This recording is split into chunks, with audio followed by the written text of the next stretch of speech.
이 아침 주시는 말씀은 이사야 49장 1절에서 7절 말씀입니다. 이사야 49장 1절에서 7절 말씀 한 목소리로 함께 합독하십니다. 섬들아 내게 들으라, 먼 곳 백성들아 귀를 기울이라. 여호와께서 태에서부터 나를 부르셨고 내 어머니의 복중에서부터 내 이름을 기억하셨으며 내 입을 날카로운 칼같이 만드시고 나를 그의 손 그늘에 숨기시며 나를 갈고 닦은 화살로 만드사 그의 화살통에 감추시고 내게 이르시되 너는 나의 종이요 내 영광을 내 속에 나타낼 이스라엘이라 하셨느니라. 그러나 나는 말하기를 내가 헛되이 수고하였으며 무익하게 공연히 내 힘을 다하였다 하였도다. 참으로 나에 대한 판단이 여호와께 있고 나의 보응이 나의 하나님께 있느니라.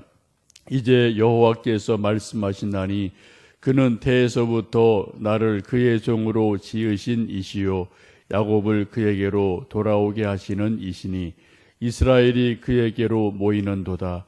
그러므로 내가 여호와 보기에 영화롭게 되었으며 나의 하나님은 나의 힘이 되셨도다. 그가 이르시되 내가 나의 종이 되어 야곱의 지파들을 일으키며 이스라엘 중에 보존된 자를 돌아오게 할 것은 매우 쉬운 일이라. 내가 또 너를 이방의 빛으로 삼아 나의 구원을 베풀어서 땅끝까지 이르게 하리라. 이스라엘의 구속자, 이스라엘의 거룩한 이이신 여호와께서 사람에게 멸시를 당하는 자, 백성에게 미움을 받는 자, 관원들에게 종이 된 자에게 이같이 이르시되 왕들이 보고 일어서며 고관들이 경배하리니 이는 이스라엘의 거룩하시니 신실하신 여호와 그가 너를 택하였음이니라. 아멘. 우리가 학창 시절을 돌아보면 이제 선생님께서 조회를 하든 또 종례를 할 때 아이들이 막 시끌시끌하면은 교탁을 이렇게 탁탁 치면서 주목하고 이제 선생님이 뭐 그날 어떤 알려줄 일이라든지 뭐 이런저런 가정 통신문 뭐 이런 것들을 또 알려주고 이렇게 좀 전달해주는 일들이 있습니다. 선생님이 교탁을 치면서 주목하고 말을 하지 않으면 아이들이 장난치느냐고 전혀 선생님 말을 듣지를 못하고요. 들을 마음도 없고 들어도 귀로 이게 집중이 안 되니까 흘러듣는 그러한 일들이 있어서 꼭 주목을 시키고 이런저런 전달 사항을 이야기하는 것을 뭐 여러분 다 경험하셨고 지금도 뭐 여러분 뭐 그런 일들이 학교에서 뭐 이곳저곳에서 있기도 합니다. 오늘 함께 읽으신 이사야 49장 말씀도 보시면 그러한 말씀으로 보시면 되겠습니다. 하나님께서 이스라엘 백성들에게 주목하라고 시키시고 귀를 잘 기울이고 들어라 라고 말씀하죠. 우리 한번 다시 이사야 49장 1절에서 3절 말씀을 좀 읽어보시겠습니다. 섬들아 내게 들으라, 먼 곳 백성들아 귀를 기울이라. 여호와께서 태에서부터 나를 부르셨고 내 어머니의 복중에서부터 내 이름을 기억하셨으며 내 입을 날카로운 칼같이 만드시고 나를 그의 손 그늘에 숨기시며 나를 갈고 닦은 화살로 만드사 그의 화살통에 감추시고 내게 이르시되 너는 나의 종이요 내 영광을 내 속에 나타낼 이스라엘이라 하셨느니라. 아멘. 1절 앞부분 보시면은 섬들아 내게 들으라, 먼 곳 백성들아 귀를 기울여라 라고 말씀을 하시죠. 하나님께서 이사야 선지자 통해서 말씀하기를 잘 들어라, 또 귀를 기울여라, 주목해라 라고 말씀을 하시면서 소중한 하나님의 메시지를 전달하십니다. 그 메시지 내용이 무엇입니까? 1절 중반절에 있는 것처럼 여호와께서 태에서부터 나를 부르셨고 내 어머니의 복중에서부터 내 이름을 기억하셨다라고 말씀을 합니다. 곧 내가 태어나기도 전에, 이 땅에 있기도 전에 하나님이 나를 모태에서부터 아셨다. 또 내 이름을 하나님이 기억하셨다라고 말씀합니다. 내가 어떤 인간으로 생명체로 이 땅에 탄생하기 이전에 하나님이 나를 아셨다. 또 내 이름이 지어지기 전에, 우리 사람 이름이라는 것은 이 세상 태어나서 뭐 한 달 또 얼마간 지내야 이제 부모님들이 이름을 지어주지 않습니까? 이름이 지어지기 전에 벌써 내 이름을 하나님이 알고 계셨고 기억하셨다라고 말씀합니다. 참 놀라운 말씀이죠. 5절에도 같은 말씀을 합니다. 그러면 5절 말씀을 읽어보십니다. 이제 여호와께서 말씀하시나니 그는 태에서부터 나를 그의 종으로 지으신 이시요 야곱을 그에게로 돌아오게 하시는 이시니 이스라엘이 그에게로 모이는도다. 그러므로 내가 여호와 보시기에 영화롭게 되었으며 나의 하나님은 나의 힘이 되셨도다. 예, 하나님께서 말씀하시기를 그는 태에서부터 나를 그의 종으로 지으셨다, 선택하셨다라고 말씀을 하고 있습니다. 지금 1절과 5절에서 반복되는 말씀이 하나님께서 이사야가 태어나기 전에 알고 계셨다. 그 이름을 아셨다. 그리고 복중에서부터 태중에서부터 선택하셨다라고 말씀합니다. 선택하셔서 2절에 보시면 그렇게 말씀하죠. 그 입에 날카로운 칼같이 만드시고 또 나를 그의 손 그늘에 숨기시며 나를 갈고 닦은 화살로 만드사 그의 화살통에 감추셨다. 그리고 내게 이르시되 너는 나의 종이다 라고 말씀을 합니다. 곧 하나님이 태중에서부터 이사야를 선택하시고 아시고 불러내신 것은 하나님의 종으로 삼기 위해서임을 분명히 말씀합니다. 그 입에 날카로운 칼같이 만드셨다고 하죠. 입에서 하나님의 종의 입에서 메시지가 나가야 되죠. 예언이 나가야 되죠. 그래서 그 입술이 어떻게 해요? 날카로운 칼같이 예리해야 됩니다. 때로는 예언자의 말씀이 칼보다 더 서늘할 때가 있고요. 또 아주 무서운 말씀들이, 아주 날선 검 같은 말씀들이 선지자들의 입에서 나가게 되지 않습니까? 심판에 대해서, 재앙에 대해서 여러 가지 메시지를 하기 때문에 날카로운 칼같이 그 입을 만드셔요. 또 잘 갈고 닦은 화살처럼 만드셨다고 말씀합니다. 화살촉도 뾰족하게 날카롭게 만들어져야지 활을 쐈을 때 환역에 맞기도 하고 적군에 맞아서 적을 쓰러뜨리고 하는 그러한 일들이 있죠. 이게 좀 화살이 솜방망이처럼 뭉툭하고 둔하면은 아무리 맞아도 이게 아프질 않고요. 적군이 죽질 않으면은 화살의 기능이 없게 됩니다. 화살은 가능한 한 뾰족하고 날카로워서 살짝만 맞아도 좀 상처가 나고 또 적군이 쓰러져야 되지 않습니까? 그런 것처럼 지금 이사야를 하나님이 부르시고 그의 입에 날카로운 칼 같은 말씀을 주시고 또 그에게 잘 닦은 화살 같은 메시지를 주셔서 그 시대를 향해서, 백성들을 향해서, 또 열방을 향해서 말씀을 전하게 하시는 것을 보게 됩니다. 하나님이 3절에 그렇게 말씀하죠. 내게 이르시되 너는 나의 종이요 내 영광을 내 속에 나타낼 것이라 라고 말씀을 하고 계십니다. 여기서 이제 나라는 것은 크게 세 가지로 보실 수가 있겠는데요. 첫 번째는 1차적으로 선택받은 종 이사야 선지자를 말씀을 합니다.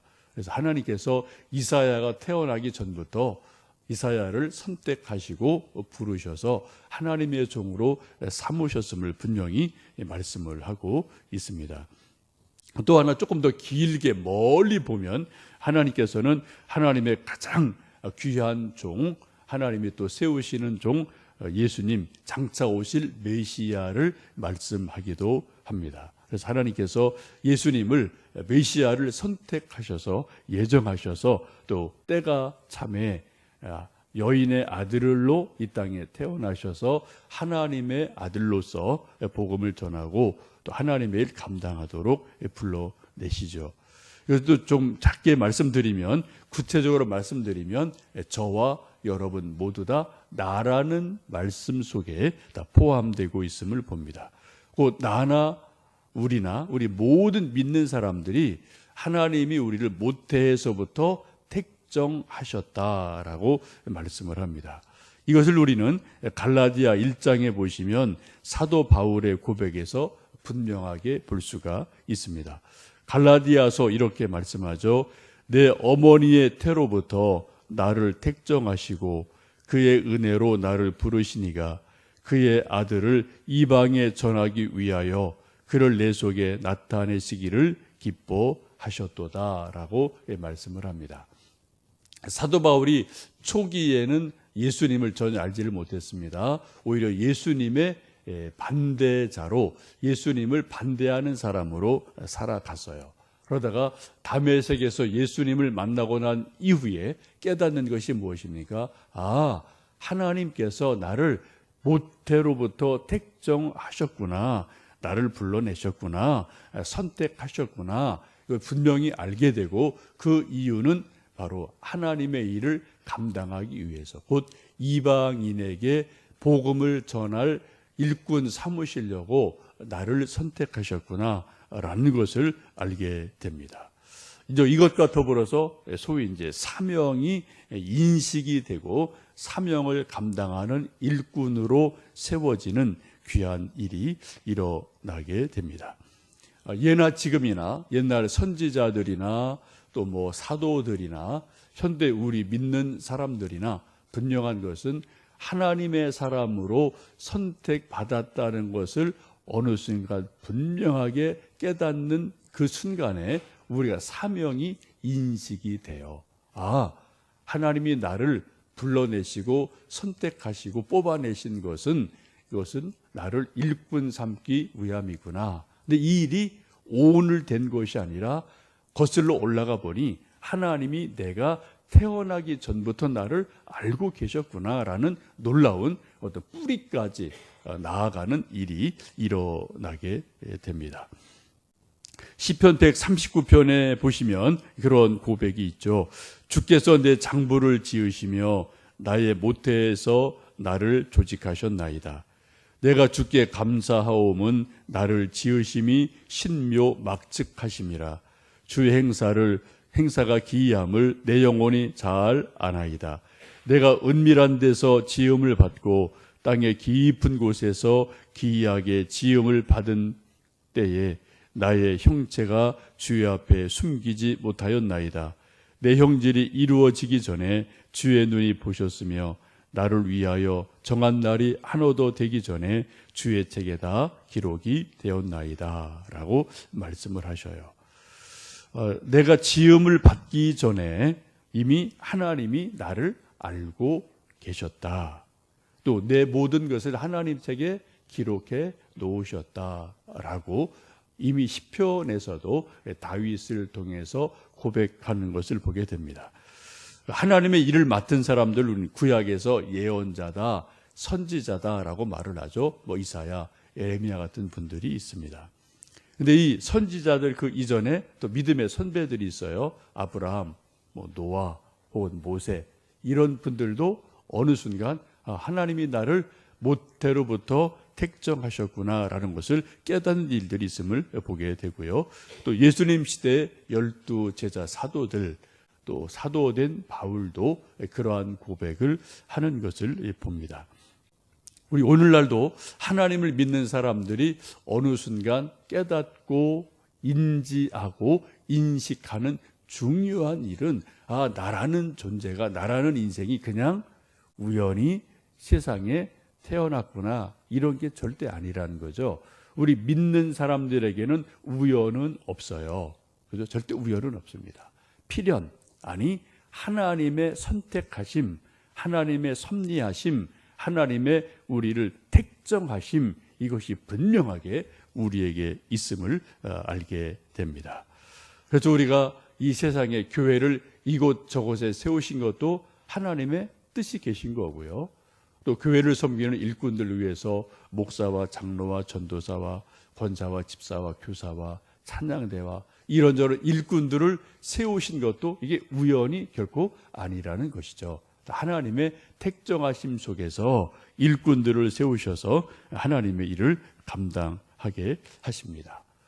이게 하나님이 나를 일꾼 삼으셨다는 게 목사가 나를 불렀구나, 또 부장 선생님이 나를 불러내서 교사를 시키시는구나, 이런 수준이 아니라는 겁니다. 이건 되게 사명이 되게 약한 거예요. 사람이 시키는 거예요. 그러면 사람이 시킨 거는 안 해도 돼요. 그죠? 그러나 우리가 믿음을 보고 성경 구약이나 신약을 오늘 또 이사야 말씀도 보시면 어떻게 해요?